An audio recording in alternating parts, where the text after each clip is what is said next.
ओम ब्रह्म सत्यम सर्वधार। आज दास का अति महत्वपूर्ण अति उत्तम प्रसंग, आज की अमृत कथा है। ये दुनिया के सर्वश्रेष्ठ 5 धनुर्धर। एक बार श्रवण करें। आज की अमृत कथा दुनिया के सर्वश्रेष्ठ 5 धनुर्धर। इसको श्रवण करें। बहुत ही महत्वपूर्ण प्रसंग है। धनुर्धर तो बहुत हुए, राम और कृष्ण भी धनुर्धर थे, लेकिन वे भगवान थे। भगवान तो कुछ भी कर सकते हैं, लेकिन एक ऐसा भी धनुर्धर था जिसकी विद्या से भगवान कृष्ण भी सतर्क हो गए थे। एक ऐसा भी धनुर्धर था जिसको लेकर द्रोणाचार्य चिंतित हो गए थे, और एक ऐसा भी धनुर्धर था जो अपने एक ही बाण से दुश्मन सेना के रथ को कई गज दूर फेंक देता था। इन सभी के तीर में था दम, लेकिन सर्वश्रेष्ठ तो सर्वश्रेष्ठ ही होता है। आज सोच रहे हैं कर्ण सर्वश्रेष्ठ है, तो जवाब है नहीं। आगे श्रवण करें। आप सोच रहे होंगे कि ये बात जरूर अर्जुन या एकलव्य के बारे में की जा रही होगी। नहीं, धनुर्धर तो बहुत हुए, लेकिन उस जैसा धनुर्धर आज तक नहीं हुआ और भविष्य में भी कभी नहीं होगा। लेकिन प्राचीन भारत में हुए हजारों धनुर्धरों में सर्वश्रेष्ठ कौन था, यहाँ प्रस्तुत है दुनिया के 5 सर्वश्रेष्ठ धनुर्धरों के बारे में संक्षिप्त जानकारी। बहुत ही सुंदर जानकारी। सबसे पहले नंबर पे लक्ष्मण। राम के छोटे भाई लक्ष्मण को कौन नहीं जानता। लक्ष्मण ने अपने तीर से रेखा खींच दी थी। उस रेखा में ही इतनी ताकत थी कि कोई भी उसके पार नहीं जा सकता था।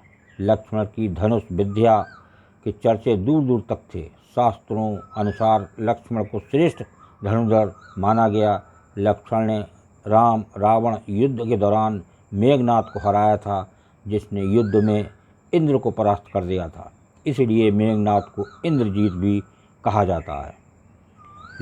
लेकिन लक्ष्मण से भी कोई श्रेष्ठ था। नंबर 2, अर्जुन। 5 पांडवों में से एक अर्जुन की धनुष विद्या भी जग प्रसिद्ध थी। गुरु द्रोण के श्रेष्ठ शिष्यों में से एक थे अर्जुन। द्रोण ने अर्जुन को धनुष सिखाते वक्त वचन दिया था कि तुमसे श्रेष्ठ इस संसार में कोई धनुर्धर नहीं होगा।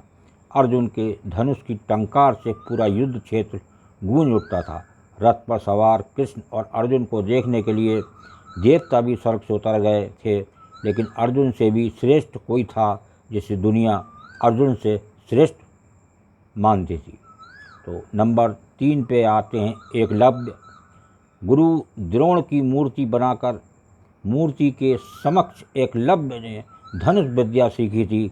गुरु द्रोण को जब इस बात का पता चला कि एकलव्य अर्जुन से भी श्रेष्ठ धनुष बाण चलाना सीख गया है, तो उन्होंने एकलव्य से पूछा कि तुमने ये विद्या कहाँ से सीखी। इस पर एकलव्य ने कहा, गुरुवर, मैंने आपको ही गुरु मानकर आपकी मूर्ति के समक्ष ये विद्या को हासिल किया था। इस बात पर द्रोण ने कहा कि तब तो हम गुरु दीक्षिणा हकदार हैं। एकलव्य ये सुनकर प्रसन्न हो गया और कहने लगा, मांगिए गुरुदेव, क्या चाहिए। द्रोण ने कहा कि तुम जिस हाथ से प्रयत्नचा चढ़ाते हो, मुझे उस हाथ का अंगूठा चाहिए।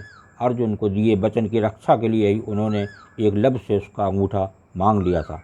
एकलव्य से भी कोई श्रेष्ठ था। तो आगे 4 नंबर पे है कर्ण। वैसे तो महाभारत काल में सैकड़ों योद्धा हुए हैं, लेकिन कहते हैं कि युद्ध में कर्ण जैसा कोई धनुर्धर नहीं था।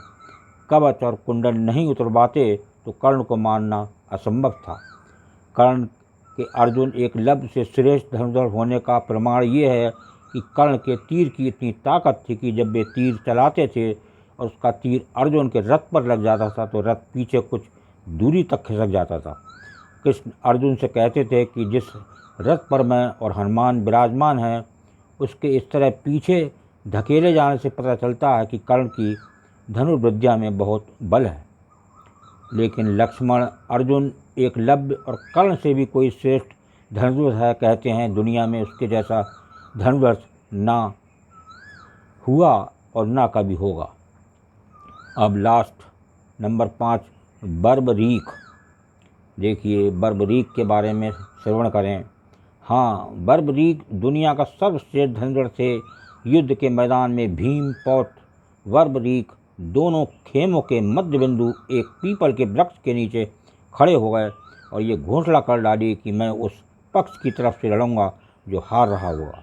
भीम के पौत्र बर्बरीक के समक्ष जब अर्जुन तथा भगवान श्री कृष्ण उसकी वीरता का चमत्कार देखने के लिए उपस्थित हुए, तब बर्बरीक ने अपनी वीरता का छोटा सा नमूना मात्र दिखाया। कृष्ण ने कहा कि ये जो वृक्ष है इसके सारे पत्तों को एक ही तीर से छेद दो तो मैं मान जाऊंगा कि बर्बरीक ने आज्ञा लेकर तीर को वृक्ष की ओर छोड़ दिया। जब तीर एक एक करके सारे पत्तों को छेदता जा रहा था तो उसी दौरान एक पत्ता टूटकर नीचे गिर पड़ा। कृष्ण ने उस पत्ते पर ये सोचकर पैर रखकर उसे छुपा लिया कि ये छेद होने से बच जाएगा, लेकिन सभी पत्तों को छेदता हुआ वो तीर कृष्ण के पैरों के पास आकर रुक गया। तब बर्बरीक ने कहा, प्रभु आपके पैर के नीचे एक पत्ता दबा है, कृपया पैर हटा लीजिए, क्योंकि मैंने तीर को सिर्फ पत्तों को छेदने की आज्ञा दे रखी है, आपके पैर को छेदने की नहीं। देखिए कितना सुंदर प्रसंग। ये धनुर्धर की विद्या भी में एक प्रभु की कृपा थी, तभी जो है इतने इतने बड़े धनुर्धर तैयार हुए। तो कौन सबसे बड़ा धनुर्धर था, यह आपने इस प्रसंग के माध्यम से जाना। और ये एक प्रभु की अपार कृपा होती है कि कौन सबसे बड़ा धनुर्धर हो, कौन सबसे बड़ा सूरमा हो। सूरमा वही बनता है इस आध्यात्मिक दृष्टि से जो आत्म ज्ञान की प्राप्ति करे और एक प्रभु के चरणों में निवास करे। ओम ब्रह्म सत्यम सर्वदा दास का अगर ये चैनल अच्छा लगा हो तो इसे सब्सक्राइब करें, बेल प्रेस करें, लाइक करें, शेयर करें, ताकि आगे आने वाला वीडियो सर्वप्रथम यूट्यूब में मिले। ब्रह्म सत्यम सर्वधार।